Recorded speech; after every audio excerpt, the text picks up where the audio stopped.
हमारे ज़िंदगी की आधी शिकायतें ऐसे ही दूर हो जाएंगी यदि हम एक दूसरे के बारे में बोलने की बजाय एक दूसरे से बोलना सीख जाएं। आज इंसान ने बहुत तरक्की कर ली है हर क्षेत्र में। अंतरिक्ष में पक्षियों से भी अधिक ऊंचाइयों में उसने उड़ना सीख लिया है। समुद्र में मछलियों से भी अधिक गहराइयों में जाकर के गोता लगाना उसने सीख लिया है। लेकिन दुख इस बात का है कि उसने अभी तक ये नहीं समझा कि किस तरह से मानवता के साथ व्यवहार करे। इंसानियत क्या चीज़ है वो अभी तक नहीं सीख पाया। प्रश्न मेरे सामने है कि कहाँ है ये इंसानियत, कहाँ गया है वह मानव। एक दिन एक लड़की, छोटी सी लड़की ने अपने माताजी के पास आकर कहा, मम्मी हमें संडे स्कूल में सिखाया गया है कि हम धूल और मिट्टी से बनाए हुए हैं और एक दिन फिर हम धूल और मिट्टी में बदल जाएंगे। ये कैसे संभव है, क्या ये सच है? तो माँ ने कहा, हाँ बेटा बिल्कुल सही है, हम धूल और मिट्टी के बनाए हुए हैं और एक दिन मरने के बाद हम फिर धूल और मिट्टी में बदल जाएंगे। माँ ने देखा कि ये बेटी थोड़ी परेशान सी लग रही थी, तो उसने कहा, क्या बात है बेटी, तुम थोड़ी परेशान सी लग रही है? उसने कहा, मम्मी बात ऐसी है कि मैं अभी अभी आपके बेडरूम से आई हूँ और मैंने आपके बिस्तर के नीचे झांक करके देखा तो मुझे ऐसा लगा कि शायद कोई वहाँ आ रहा है या कोई चला गया है। स्वाभाविक है, उसने अपने माँ के बिस्तर के नीचे धूल और मिट्टी को देखा होगा। और ऐसा ही कुछ हम भी उस इंसानियत की तलाश और उस इंसान की तलाश शायद गलत जगहों पर कर रहे हैं। मुझे याद है एक दोहा कबीर दास का जो हमने बचपन में सीखा था, बुरा जो देखन मैं चला बुरा ना मिलिया कोय, जो दिल खोजा आपना मुझसा बुरा ना कोय। हम दूसरों में बुराई खोजते हैं लेकिन भूल जाते हैं कि बुराई हमारे अंदर कूट कूट करके भरी हुई है, हमारे मनों में। हम चाहते हैं कि लोग परिवर्तित हों, हमारे आसपास के लोग बदलें, लेकिन परिवर्तन हमको अपने मन से, अपने आप से, स्वयं से आरंभ करना है। परमेश्वर का वचन यिर्मयाह उसके 17 अध्याय के 9 और 10 पद में इस प्रकार लिखा है, मन तो सबसे अधिक धोखा देने वाला होता है, मन सबसे अधिक धोखा देने वाला होता है और उसमें असाध्य रोग लगा है, उसका भेद कौन समझ सकता है। फिर वचन आगे कहता है, मैं यहोवा मन को खोजता हूं और हृदय को जांचता हूं ताकि प्रत्येक जन को उसकी चाल चलन के अनुसार अर्थात उसके कामों का फल उनको दे सकूं। तो हमारे बाहरी रूप से हमको प्रतिफल परमेश्वर नहीं देगा, परमेश्वर हमारे मनों को जांचता है, हमारे हृदय को जांचता है और उसके आधार पर प्रभु हमें प्रतिफल देगा। मेरा नाम हो सकता है यीशुदास या मसीहदास, बिली ग्रैहम, लेकिन इसमें कोई दो राय नहीं है कि इस नाम को रखने से मुझे शांति या उद्धार नहीं मिलेगा। मुझे अपने आप को बदलना है, मुझे अपने आप को पहले बदलना है और इस बदलने के लिए मुझे प्रभु के पास आना है, क्योंकि परमेश्वर हमारा मनों को जांचता है। आज के इस कार्यक्रम में हम आपका स्वागत करते हैं। इस संगति में आपका हृदय की गहराइयों से स्वागत। हम हाउस ऑफ प्रेयर कैमोर के पासबान भाई आमोस, उनके परिवार और वहाँ के कलीसिया के प्रत्येक सदस्य की ओर से आपका अभिनंदन करते हैं। इस गीत को भाई अजीत होरो ने लिखा था, आओ हम चलें यीशु के पास, यीशु बुलाता हमें। उसमें मैंने एक और कड़ी आज जोड़ी है जो आपके सामने गाना चाहता हूँ। तो आइए मेरे साथ मिलकर के गाइए, आओ हम चलें यीशु के पास, यीशु बुलाता हमें।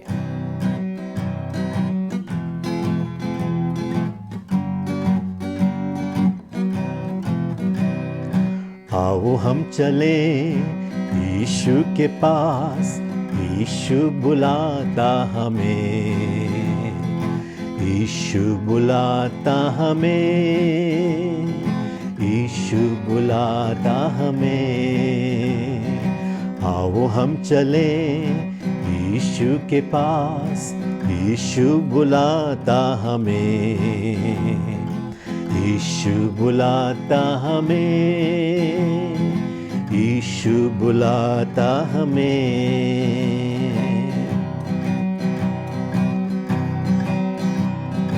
ईश्वर ने हमसे प्रेम किया, लेने हमको जल्द आएगा। ईश्वर ने हमसे प्रेम किया, लेने हमको जल्द आएगा। हम हालेलुया गाएं खुशी से, स्वर्ग को हमें ले जाएगा।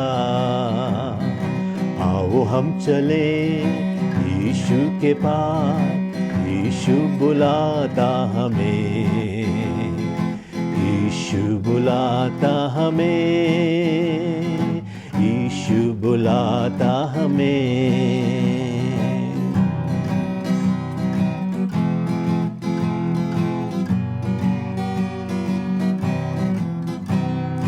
हम हैं चिराग यीशु के, रोशन करेंगे जहां। हम हैं चिराग यीशु के, रोशन करेंगे जहां। वर्द ऐसा तू है पिता, कर सके प्रकाश हर जगह। आओ हम चले यीशु के पास, यीशु बुलाता हमें, यीशु बुलाता हमें, यीशु बुलाता हमें।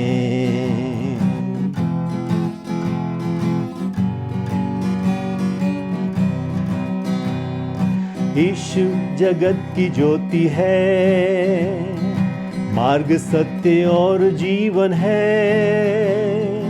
यीशु जगत की ज्योति है, मार्ग सत्य और जीवन है। आओ हम चले यीशु पास, पाएं शिफा और नजात। आओ हम चले यीशु के पास, यीशु बुलाता हमें, यीशु बुलाता हमें, यीशु बुलाता हमें। आओ हम चले यीशु के पास, यीशु बुलाता हमें, यीशु बुलाता हमें, यीशु बुलाता हमें, यीशु बुलाता हमें, यीशु बुलाता हमें। प्रिय बहनों और भाइयों, हम अपने अध्ययन के इस आखिरी पड़ाव में पहुंच गए हैं। पिछले 3 हफ्तों में हमने देखा था कि परमेश्वर अपना काम अपने समय पर करता है, प्रभु का समय। और उसके बाद हमने देखा था प्रभु का स्वर, जिसको सुनकर के मुर्दे भी जीवित हो जाते थे। और पिछले हफ्ते हमने देखा था प्रभु का स्पर्श, जिसके द्वारा इंसान के अंदर नया जीवन प्राप्त होता है। और उसमें हमने 5 सिद्धांत देखे थे कि किस तरह से हम अपने जीवन में उन आशीषों को बरकरार रख सकते हैं। हमको अपना नियंत्रण प्रभु को देना है और उनके पीछे पीछे चलना है, दूसरा। और उसके बाद अपनी तरफ से तीसरा, जो कुछ भी प्रयत्न हम कर सकते हैं वो प्रयत्न करना है। उसके बाद ध्यान देना, हमारा फोकस होना चाहिए, एकाग्रता होनी चाहिए परमेश्वर की बातों में। और 5वीं जो बात हमने सीखी थी वो थी कि हमको दोबारा उसी पुराने जीवन में नहीं जाना है। आज जो हम आखिरी बात अपने प्रभु के विषय में सीखने जा रहे हैं वो है प्रभु का सिद्धांत। We have already seen 3 aspects of our Lord: his time, that he always works on his time; his tone, which had authority, which also has honesty and compassion. And we saw how his touch can bring about a transformation in our lives. And today we are going to learn about his tenets. By tenets, I mean his precepts, his creed, his rule and his system. जब हम कहते हैं कि परमेश्वर का सिद्धांत और प्रभु का सिद्धांत, उस सिद्धांत का अर्थ है उनकी रीति, उनकी नीति, उनका तरीका और उनके नियम, क्योंकि परमेश्वर अपने तरीके से काम करता है। यशाया उसके 55 अध्याय के 8 और 9 पद में परमेश्वर का वचन इस प्रकार कहता है कि जब तक यहोवा मिल सकता है तब तक उसकी खोज में रहो, जब तक वह निकट है तब तक उसे पुकारो। दुष्ट अपनी चाल चलन और अनर्थकारी अपने सोच विचार छोड़कर यहोवा ही की ओर फिरे तो वह उस पर दया करेगा। वह हमारे परमेश्वर की ओर फिरे और वह पूरी रीति से उसको क्षमा करेगा, क्योंकि यहोवा यूं कहता है, मेरे विचार और तुम्हारे विचार एक समान नहीं हैं, मेरी गति और तुम्हारी गति एक जैसी नहीं है, क्योंकि मेरी और तुम्हारी गति में और मेरे और तुम्हारे सोच विचारों में आकाश और पृथ्वी का अंतर है। His ways are not our ways. His thoughts are not our thoughts. There is a huge difference as it is between heaven and earth. So our thoughts differ from his thoughts. और इसी को मद्देनजर रखते हुए परमेश्वर अपना काम एक सिद्धांत के द्वारा करता है, और ये सिद्धांत हम 3 बातों में देखते हैं। परमेश्वर के 3 बातों में इस सिद्धांत को पूरा होते हुए देखते हैं। पहला है उनका अनुग्रह और उनकी दया, दूसरा है उनका अनुदान, जो दान उन्होंने दिया है, और तीसरा है उनका अनुराग, प्रेम। We see the aspect of God's precepts, his rule, his system, his tenets, working in his grace, in his gift and in his goodness. आज इंसान अफवाहों पर और अंधविश्वास की बातों पर बड़ी आसानी से विश्वास कर लेता है, लेकिन उस जीवित और सामर्थी परमेश्वर ने, जिसने कहा है कि मैं तुम्हें शांति दूंगा, मैं तुम्हारे साथ सर्वदा रहूंगा, तुम्हें किसी प्रकार की घटी ना होगी, मैं तुम्हारी हर एक मुसीबतों में तुम्हारे साथ रहूंगा, उन बातों पर हम इतनी आसानी से विश्वास नहीं करते। हमारे अंदर बहुत सारे प्रश्न उठते हैं कि ऐसा कैसे हो सकता है, लेकिन अंधविश्वासों पर हम बड़ी आसानी से विश्वास कर लेते हैं और उन अफवाहों पर हम बड़ी आसानी से विश्वास कर लेते हैं। हमारे मसीह समाज में भी, कलीसियाओं में अंधविश्वास भरा पड़ा है। हम लोगों की बात पर ज़्यादा विश्वास करते हैं बनिस्बत इस पे कि परमेश्वर की बातों पर विश्वास करें। हम लोगों की धारणाओं को इतना मानते हैं कि जो प्रभु की बातें हैं, प्रभु के नियम है, उसको हम भूल जाते हैं। और इसीलिए हमारे प्रभु का काम करने का जो अंदाज है बिल्कुल अनोखा है, निराला है और अलग है। यूहन्ना के 4 अध्याय के 1 पद से 30 पद में एक सामरी स्त्री का वर्णन है, और इस सामरी स्त्री से हम सीखेंगे 3 बातें कि किस तरह से परमेश्वर के सिद्धांत हमारे जीवनों में लागू होते हैं। ये सामरी स्त्री हमारा प्रतिनिधित्व कर रही है। She is our representative, the Samaritan woman is our representative, और उससे हमको सीखना है कि परमेश्वर का सिद्धांत हमारे जीवन में कैसे पूरा होता है। सबसे पहले हम देखते हैं कि ये सामरी स्त्री एक अभागा जीवन बिता रही थी, अकेला जीवन बिता रही थी। बाइबल में लिखा है वो सुखार नामक नगर में रहती थी।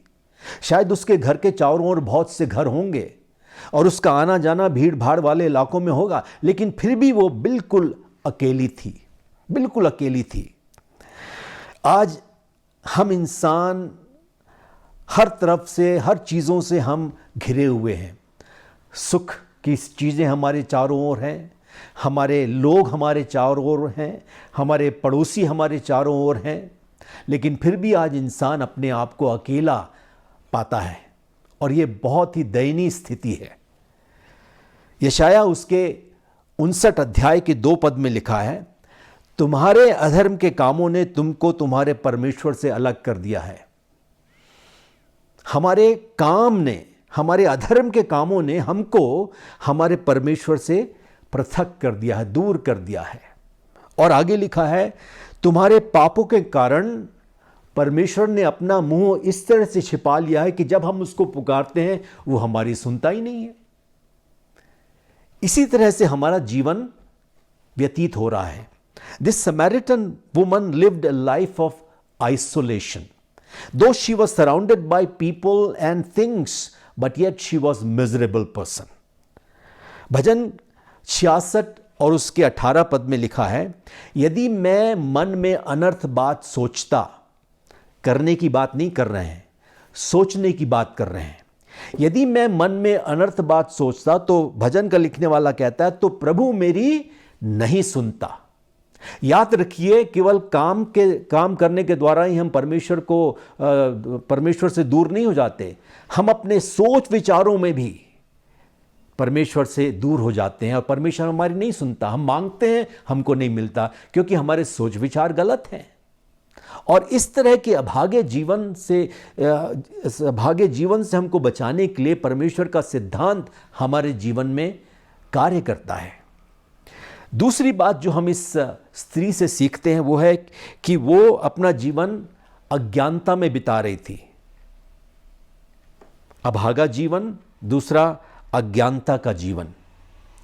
यदि हम उन आयतों को पढ़ें यूहन्ना अध्याय 4 से, तो उन आयतों में हम देखते हैं कि किस तरह से ये यीशु मसीह के साथ वार्तालाप कर रही थी, उनके साथ ये व्यवस्था की बातें कर रही थी, याकूब के कुएं की बात कर रही थी, और जो उनकी प्रथा है यहूदियों की और सामरियों की जो प्रथा है मिलने और न मिलने की, उसके बारे में यीशु से बातें कर रही थी।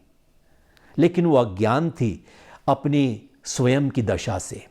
आज कितने लोग हैं वो कहते हैं कि भाई मुझे बाइबल का बहुत ज्ञान है, मैं ईश्वर के बारे में सब कुछ समझता हूँ, मैं यीशु मसीह के बारे में सब कुछ मुझको मालूम है।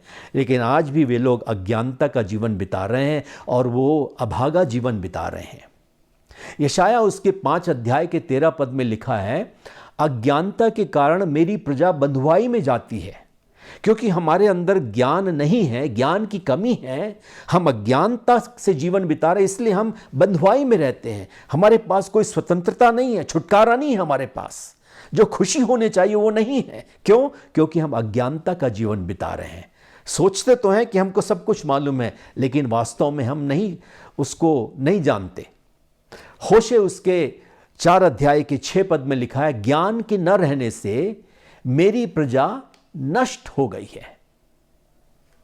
परमेश्वर अपनी प्रजा के विषय कह रहा है, प्रजा जो उनकी कहलाती है, प्रजा जिसने उनका नाम अपने जीवन में रखा है, ऐसी प्रजा के बारे में परमेश्वर कहता है कि मेरे ज्ञान के न रहने से मेरी प्रजा, दूसरी प्रजा के बारे में नहीं कह रहा है परमेश्वर, अपनी स्वयं की प्रजा के बारे में कह रहा है कि वो नाश होते चली जा रही है।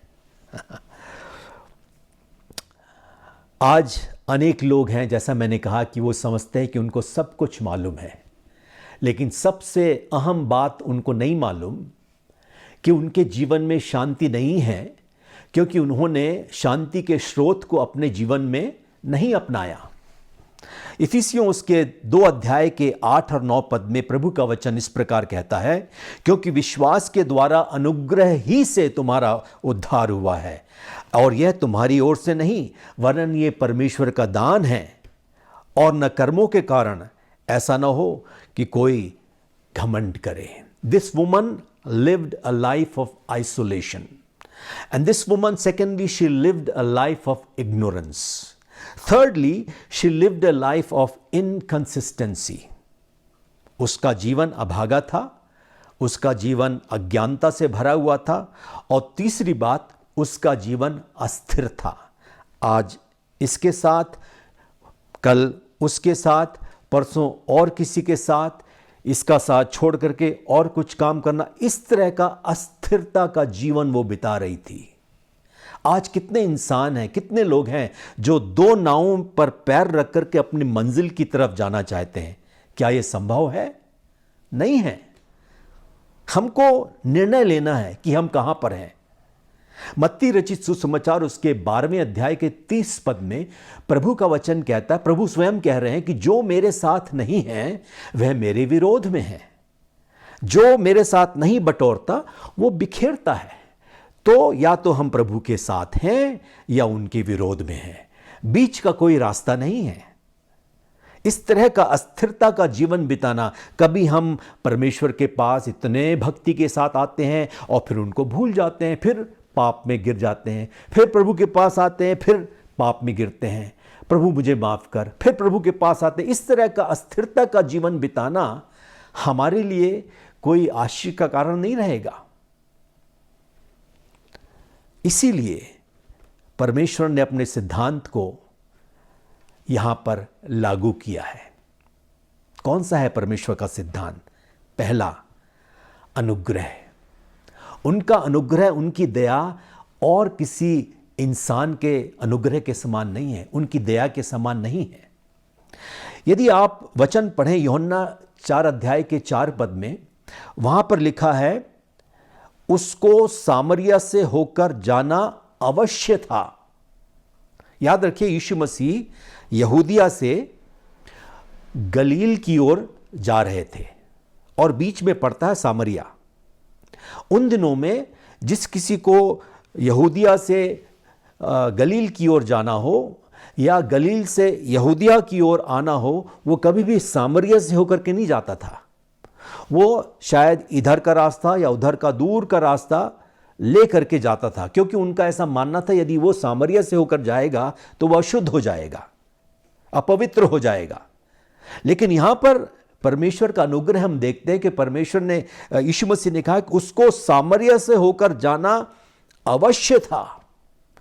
धर्म, जाति, रंग, रूप, वेशभूषा, ऊंच नीच, गरीब, अमीर, पढ़ने वाला या अनपढ़, इसका कोई भेदभाव हमारे प्रभु यीशु मसीह ने कभी नहीं किया। उन्होंने इस सिद्धांत को, इस दया को हमारे जीवनों में बहुत अच्छी तरह से लागू किया है। यूहन्ना का 3 अध्याय 16वां पद बहुत ही मशहूर पद है, क्योंकि परमेश्वर ने जगत से इतना प्रेम किया कि उन्होंने अपना इकलौता पुत्र इस जगत के लिए दे दिया। किसी एक व्यक्ति विशेष के लिए, किसी एक धर्म या जाति के लिए नहीं, परंतु सारे जगत के लोगों के लिए परमेश्वर ने अपने पुत्र यीशु मसीह को इस दुनिया में भेजा। और वचन आगे कहता है, ताकि जो कोई उस पर विश्वास करेगा वो नाश नहीं होगा परंतु अनंत जीवन को प्राप्त कर सकेगा। यह है प्रभु का अनुग्रह, यह है प्रभु का काम करने का तरीका। उसका अनुग्रह हमको अपने जीवन में ग्रहण करना है। आज आप जहां पर बैठे हैं, शायद घर में कुर्सी पर बैठे हैं या शायद बिस्तर पर बैठे हैं, मुझे नहीं मालूम कहां पर बैठे हैं, सोफा पर बैठे हैं या स्टूल पर बैठे हैं। जहां कहीं भी आप बैठे हैं, मान लीजिए वहां से उठ करके आप 2 मिनट के लिए पानी पीने के लिए जाएं या किसी और काम करने के लिए जाएं, और जब दोबारा आप उसी सीट पर जहां पर आप बैठे थे वहां पर आप बैठना चाहते हैं, तो फिर से आप उस स्टूल को, उस सोफे को या उस चेयर को या उस बिस्तर को उठा करके और ठोक ठाक करके नहीं देखोगे कि भाई ये मेरा वजन सह सकेगा कि नहीं। आप जाते हैं, तुरंत वापस आकर के उस पर बैठ जाते हैं। जब हम गाड़ियों में सफ़र करते हैं, रेलगाड़ी हो या मोटर गाड़ी हो, हवाई जहाज़ में सफ़र करते हैं, जो सीट हमारे लिए निर्धारित है उस सीट में जा कर के हम बैठ जाते हैं। वहाँ पे ठोकते नहीं हैं और उसको उठा करके नहीं देखते, पलट करके नहीं देखते कि ये कहाँ बनी हुई है, ये इंडिया की बनी हुई है कि या फॉरेन की बनी हुई है, इसमें इसका वज़न, मेरा वज़न ये सह सकेगी कि नहीं, ये सब बात हम नहीं देखते। हम बिना प्रश्न किए, बिना सवाल किए हम वहां जाकर के बैठ जाते हैं। जब हम अपने रोजमर्रा की जिंदगी में इन निर्जीव चीजों पर इतना विश्वास रखते हैं, तो क्या हम परमेश्वर के अनुग्रह को अपने जीवन में नहीं अपना सकते? उन पर विश्वास नहीं कर सकते इस अनंत जीवन को पाने के लिए? दूसरी बात जो सिद्धांत परमेश्वर ने अपने इस जीवन में आपके और मेरे लिए दिया है वो है उनका अनुदान, उनका gift, his grace and secondly his gift. यूहन्ना के 4 अध्याय के 14 पद में यीशु मसीह जब इस सामरी स्त्री से बातें कर रहे थे, तब उस दौरान जब यीशु मसीह ने इससे पानी मांगा और फिर पानी के विषय जब बातचीत आगे बढ़ने लगी, यीशु मसीह ने इससे कहा, जो जल मैं दूंगा, यदि इस जल को यदि जो इंसान पिएगा वो फिर कभी अनंत काल तक प्यासा ना होगा। ये शारीरिक जल की बात नहीं कर रहे थे, ये उस जल की बात कर रहे थे जिसके लिए आज इंसान तड़पता है, वो खोज रहा है, शांति की खोज में भटकता है, एक सुकून मिलना चाहिए उसको, एक ऐसी नई भाषा मिलनी चाहिए, इसके लिए वो इधर उधर भटकता है, खोजता है, कभी कभी वो गलत जगहों पर जाकर के खोजता है। यीशु ने कहा, जो कोई इस जल को मेरे पास आकर के पिएगा वो फिर कभी अनंत काल तक प्यासा ना होगा। रोमियो उसके 10 अध्याय के 9 पद में प्रभु का वचन कहता है, यदि तू अपने मुंह से यीशु को प्रभु जानकर, जानना है, जानकर उसको अंगीकार करे और अपने मन से विश्वास करे कि परमेश्वर ने उसे मरे हुओं में से जिलाया है, तो तू निश्चय उद्धार पाएगा। परमेश्वर अपना सिद्धांत अनुग्रह पर प्रकाशित करता है और अपने अनुदान के द्वारा, और तीसरा है अपने अनुराग के द्वारा।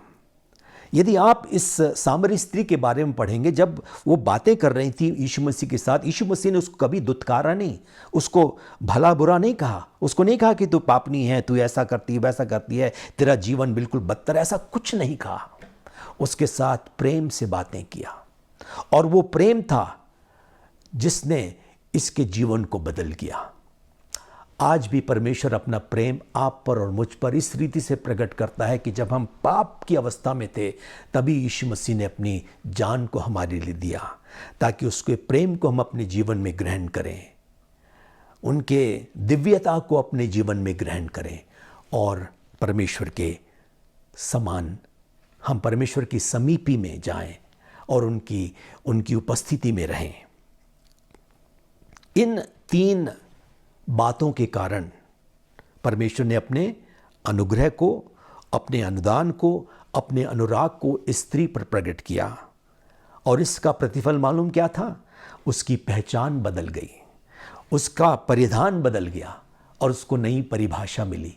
जब वो जाकर के अपने नगर के वासियों को कहने लगी कि मैंने मसीह को पा लिया है, मैंने मसीह को देखा, आओ देखो, किसी ने उस पर उंगली नहीं उठाई, कहा कि क्या बात, क्या बकवास करती है, क्या झूठ बोल रही है, मसीह कहाँ, ऐसे हो सकता है। लेकिन सबों ने इस स्त्री की बात पर विश्वास किया, और बाइबल में हम पढ़ते हैं कि जब वो आए, यीशु मसीह के पास आए, उन्होंने यीशु की बातों को सुना, और यीशु से वो सामरिया के अनेक लोगों ने प्रभु पर विश्वास किया, और बाइबल में लिखा उन्होंने उद्धार को पाया। विश्वास सुनने से और सुनना परमेश्वर के वचन से बढ़ता है।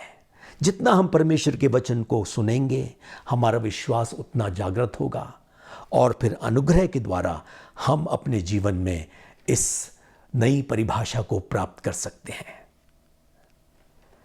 इस स्त्री को जब लोगों ने देखा, इसके नए परिधान को देखा, उसकी नई पहचान को देखा, उसकी नई परिभाषा को उन्होंने सुना, उन्होंने भी यीशु मसीह पर विश्वास किया, और यीशु से आग्रह किया कि 2 दिन और उनके साथ रहना। यीशु मसीह वहाँ पर 2 दिन और रुके, और भी कई लोगों ने उस पर विश्वास किया, और लोगों ने कहा, हम यीशु पर केवल तुम्हारी बात पर विश्वास नहीं कर रहे हैं, अभी हमने अपने कानों से खुद सुन लिया है कि वास्तव में यीशु मसीह है। प्रियो, हमने ये 4 बातें देखी, प्रभु का समय, प्रभु का स्वर, प्रभु का स्पर्श और प्रभु का सिद्धांत। उनका कार्य करने का तरीका अलग है। मेरी प्रार्थना है कि परमेश्वर इन वचनों के द्वारा आपके जीवन में बहुत आयत से काम करेगा। प्रभु आपको आशीष दे। आइए हम छोटी सी प्रार्थना करें। हमारे जीवित सामर्थी परमेश्वर, हम इस समय के लिए आपको हृदय की गहराइयों से धन्यवाद देते हैं। मैं अपने सभी भाई बहनों के लिए जो इस कार्यक्रम को देख रहे हैं, सुन रहे हैं, प्रभु प्रार्थना करता हूँ कि वे जहाँ कहीं भी हैं उन पर आप अपने अनुग्रह के हाथ को रखें, उनको स्मरण दिलाएं कि आपका समय उनके जीवन में जरूर आएगा।